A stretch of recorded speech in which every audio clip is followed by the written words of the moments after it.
আপনার কি ব্রাশ করার সময় দাঁতের মাড়ি থেকে রক্ত পড়ছে? আমরা প্রায়ই পেশেন্টের কাছ থেকে শুনে থাকি ব্রাশ বা ফ্লসিং করার সময় দাঁতের মাড়ি থেকে রক্ত পড়ছে। অনেক সময় দেখা যায় পেশেন্টরা এ ব্যাপারে খুবই উদাসীন থাকে এবং এটাকে তারা নর্মাল হিসেবেই ধরে নেয়। কিন্তু আসলেই কি এটা নর্মাল? হ্যালো এভরিওয়ান, আসসালামু আলাইকুম। আমি doctor Sabikun Nahar Shanta, consultant laser dental. Brush বা ফ্লসিং করার সময় দাঁতের মাড়ি থেকে রক্ত পড়া কোনো নর্মাল কন্ডিশন না।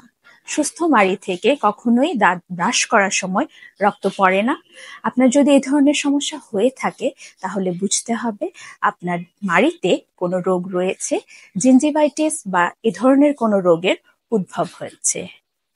তাই এ ধরনের সমস্যার সম্মুখীন হলে দেরি না করে অবশ্যই ডেন্টিস্টের শরণাপন্ন হন। জিঞ্জিভাইটিস নিরাময়যোগ্য এবং সহজেই প্রতিকার করা যায়।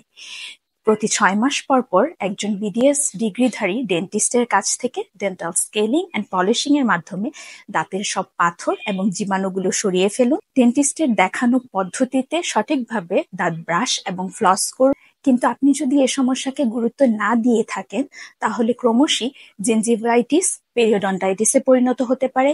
এক্ষেত্রে দাঁতগুলো মাড়ি থেকে সরে যেতে থাকে এবং ধীরে ধীরে নড়তে থাকে।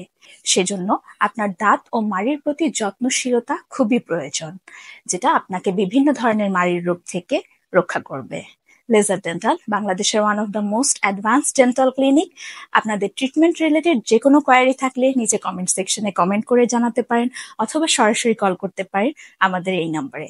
আমাদের উত্তরা ব্রাঞ্চের নাম্বার 01787660055। আমাদের বনানী ব্রাঞ্চের নাম্বার 017700000007। Thank you.